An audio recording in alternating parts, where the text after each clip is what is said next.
जोहार दोस्तों, खोटा व्याकरण से संबंधित जो महत्वपूर्ण प्रश्न है उसको मैं एक टेस्ट सीरीज़ के माध्यम से आप लोगों के समक्ष लेके आया हूँ। उम्मीद है कि आप लोगों को ये वीडियो पसंद आया होगा, क्योंकि अगर आपने खोटा पढ़ा है जेएसएससी एग्ज़ाम के लिए तो निश्चित रूप से आपको अभ्यास की ज़रूरत होगी। तो ये वीडियो बिल्कुल आपके लिए है। आप इसमें सुनिश्चित कर सकते हैं कि आपने खोटा कितना पढ़ा है और आप खोटा सब्जेक्ट के लिए यानी खोटा के पत्र के लिए जो है सो कितने तैयार हैं। तो चलिए दोस्तों शुरुआत करते हैं। पहला प्रश्न दोस्तों जो कि आपके स्क्रीन पर दिखाई दे रहा है कि खोटा में कई गो स्वर वर्ण पावल जाए, यानी खोटा में कितने स्वर्ण वर्ण पाए जाते हैं। पहला ऑप्शन 13, दूसरा 11, तीसरा 12 और चौथा 8। आंसर होगा इसका चौथा यानी 8, यानी खोटा में 8 स्वर्ण पाए जाते हैं। दूसरा क्वेश्चन है दोस्तों, अंठेरी पदे कौन समास है, यानी अंठेरी जो शब्द है उसमें कौन सा समास है। पहला ऑप्शन तत्पुरुष, दूसरा अव्ययी भाव, तीसरा कर्मधारय और चौथा नयन समास। उत्तर होगा इसका दूसरा अव्ययी भाव, यानी अंठेरी पद में अव्ययी भाव समास पाया जाता है। तीसरा क्वेश्चन, रेवायर फोर माने की होवे, यानी रेवायर फोर का मतलब खोटा में क्या होता है आपको बताना है। पहला ऑप्शन कच्चा फल, दूसरा सड़ा फल, तीसरा अत्यधिक पका फल और चौथा कटा फल। इसका आंसर होगा ऑप्शन नंबर ग, अत्यधिक पका फल। रेवायर फोर का मतलब अत्यधिक पका हुआ फल होता है।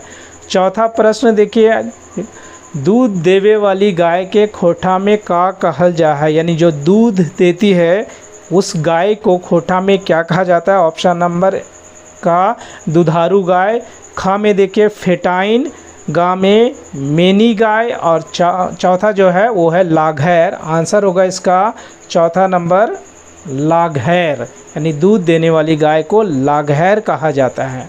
पांचवा नंबर प्रश्न देखिए, टोपरा के उल्टा शब्द की होते हैं। टोपरा के उल्टा शब्द की होता है, यानी टोपरा जो शब्द है उसका उल्टा क्या होगा।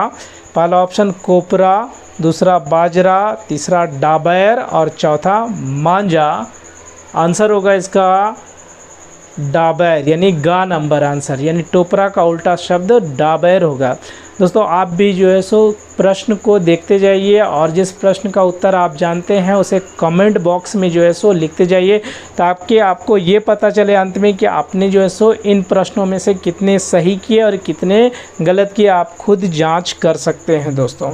चलिए अगला प्रश्न जाते हैं। छठा नंबर प्रश्न, छठा नंबर, खाटी, खाटी के उन्नार्थक संज्ञा की है क्या। उन्नार्थक संज्ञा मैंने संज्ञा जो बताया है अपने वीडियो में, उसमें मैंने बताया कि उन्नार्थक संज्ञा क्या होता है, तो वहाँ आप देख सकते हैं। यहाँ पर पहला ऑप्शन है खटिया, दूसरा खटनी, तीसरा खटानी और चौथा खैटली। आंसर होगा चौथा यानी खैटली, यानी खाटी का उन्नार्थक क्रिया होगा खैटली। अगला प्रश्न देखिए, सातवां नंबर प्रश्न, संज्ञा के अवजी अवैया शब्द के कहल जा है, यानी कि संज्ञा के बदले जो शब्द आता है उसे हम क्या कहते हैं। ऑप्शन आप देखिए, पहला ऑप्शन है विशेषण, दूसरा सर्वनाम, तीसरा क्रिया और चौथा वचन। आंसर होगा इसका ख नंबर, यानी सर्वनाम। ऐसे भी हम लोग जानते हैं कि संज्ञा के बदले जो शब्द आता है उसे हम सर्वनाम कहते हैं। आठवां नंबर प्रश्न देखिए, बेकायद वाचक संज्ञा एकर में कौन है, यानी व्यक्तिवाचक संज्ञा। इसमें से आपको छांटना है चार ऑप्शन में। पहला ऑप्शन देखिए पारसनाथ, दूसरा मेला, तीसरा बाजार और चौथा सेना। आंसर होगा पहला पारसनाथ, यानी पारसनाथ जो है सो इन ऑप्शन में वो है व्यक्तिवाचक संज्ञा, जिसको हम लोग खोटा में बेकायद वाचक संज्ञा कहते हैं। नौवां नंबर प्रश्न के, हमर गाँवे नाम में हमर की है। पहला ऑप्शन प्रत्यय, दूसरा विशेषण, तीसरा कारक और चौथा सर्वनाम। यानी इस यहाँ जो लिखा हुआ है आपको वाक्य हमर गाँव के नाम में हमर की है, ये जो हमर है ये वो क्या है इसमें, तो ये इसका आंसर होगा ऑप्शन नंबर घ, यानी चौथा सर्वनाम, यानी हमर गाँव के नाम में हमर जो है सो वो सर्वनाम है। अगला नंबर क्वेश्चन देखिए आप, 10वां नंबर क्वेश्चन है, से ले कौन कारक की विभक्ति है। से ले से या ले कौन कारक की विभक्ति होता है? पहला ऑप्शन अधिकरण, दूसरा संबोधन, तीसरा कर्म और चौथा करण। आंसर होगा इसका चौथा करण, यानी से और ले जो है सो करण कारक की विभक्ति है। 11 नंबर प्रश्न देखिए, बेढंग या बेढंगा में बे का है, यानी ये जो शब्द है बेढंग या बेढंगा, इसमें जो है सो बे किस चीज़ का प्रतीक है? तो आपका ऑप्शन है उपसर्ग, दूसरा प्रत्यय, तीसरा क्रिया और चौथा विशेषण। आंसर होगा इसका उपसर्ग, यानी कि बेढंग बेढंगा में बे जो है सो वो उपसर्ग का काम कर रहा है।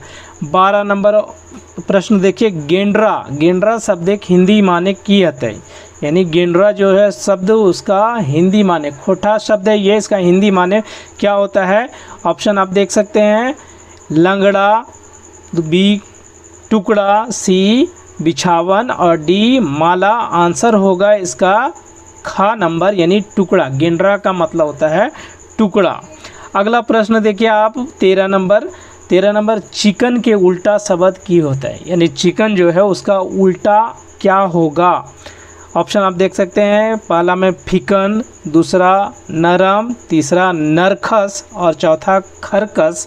आंसर होगा इसका चौथा नंबर ऑप्शन खरकस, यानी चिकन के उल्टा शब्द खरकस होता है। ठीक है, उसके बाद 14 नंबर क्वेश्चन देखिए, मध्यम पुरुष एक वचन के आदर सूचक सर्वनाम की है, यानी मध्यम पुरुष एक वचन का जो आदर सूचक सर्वनाम है वो कौन है? इसमें ऑप्शन देखिए, पहला ऑप्शन हामिन, दूसरा तोय, तीसरा तोहें और चौथा तोहिन। आंसर होगा इसका ऑप्शन नंबर गा, तोहें, यानी मध्यम पुरुष एक वचन का आदर सूचक सर्वनाम तोहें होगा। 15 नंबर प्रश्न देखिए, कुकुर पेटा पदे कौन समास है, यानी यहाँ जो वर्ड लिखा हुआ है कुकुर पेटा, ये जो है सो इस पद में कौन समास है? द्विगु है, तत्पुरुष है, कर्मधारय है और चौथा अव्ययी भाव है। आंसर होगा ऑप्शन नंबर गा, कर्मधारय, ये कर्मधारय समास है। 16 नंबर प्रश्न देखिए, खांची के उनार्थक शब्द है, यानी खांची का जो उनार्थक शब्द है वो कौन सा है? पहला नंबर ऑप्शन खांचा, दूसरा खैंचली, तीसरा पथिया और चौथा मौनी। आंसर होगा दूसरा नंबर ऑप्शन खैंचली, यानी खांची के उनार्थक शब्द खैंचली होगा। अगला प्रश्न देखिए, 17 नंबर, आबगा, आबगा माने खोटा में की हो, आबगा मतलब जो है सो खोटा में क्या है? ऑप्शन देख लीजिए, पहला ऑप्शन शुद्ध, दूसरा फालतू, तीसरा फुनगी और चौथा मेंढक। आंसर होगा इसका पहला, यानी शुद्ध। आपका का मतलब खोटा में शुद्ध होता है। 18 नंबर प्रश्न देखिए, छिलका माने खोटा में की होता है, यानी छिलका का मतलब खोटा में क्या होता है? ऑप्शन देख लीजिए, पहला में फल का ऊपरी परत, दूसरा में फल का भीतरी परत, तीसरा में एक प्रकार का पकवान है और चौथा में सभी। आंसर होगा इसका एक प्रकार का पकवान, यानी ग नंबर आंसर इसका होगा कि छिलका जो है सो एक प्रकार का पकवान है। 19 नंबर प्रश्न देखिए, घोड़ा शब्द बहुवचन की है, यानी घोड़ा शब्द का बहुवचन इनमें से कौन सा है? पहला नंबर ऑप्शन देखिए घोड़े, दूसरा घोड़ों, तीसरा घोड़वाइन और चौथा घोड़ागण। आंसर होगा इसका ऑप्शन नंबर ग, घोड़वाइन, यानी घोड़ा शब्द का जो बहुवचन होगा वो होगा घोड़वाइन। और अंतिम प्रश्न जो है सो 20 नंबर का, वो आप देखिए यहाँ पर कि काना गरु बामन दान में काना कैसन शब्द लागई, यानी काना गरु बामन दान जो है, ये जो वाक्य है इसमें काना जो है शब्द वो किस प्रकार का शब्द है? पहला नंबर ऑप्शन संज्ञा, दूसरा विशेषण, तीसरा अवयव और चौथा सर्वनाम। आंसर होगा इसका खा नंबर, यानी विशेषण। काना जो है सो इस वाक्य में विशेषण है। तो इस प्रकार दोस्तों हमने इस वीडियो में 20 महत्वपूर्ण प्रश्न जो कि खोटा व्याकरण से संबंधित थे उसको करने का प्रयास किया और उम्मीद करता हूं कि ये वीडियो आप लोगों के लिए लाभकारी सिद्ध होगा, क्योंकि जेएसएससी एग्ज़ाम में इस तरह के प्रश्न पूछे जाते हैं और आपकी तैयारी भी जो है सो एक तरह से अभ्यास भी जो है सो इस तरह के प्रश्नों से हो जाएगा। वीडियो अच्छी लगी हो दोस्तों तो वीडियो को एक बार लाइक करें, शेयर करें और अपना कमेंट ज़रूर दें। और चैनल पर अगर नए हैं तो चैनल को सब्सक्राइब करना बिल्कुल भी ना भूलें और साथ ही साथ बेल आइकन को भी प्रेस कर दें ताकि मेरे आगे आने वाले सारे वीडियो के नोटिफिकेशन आप तक सबसे पहले मिले दोस्तों। धन्यवाद।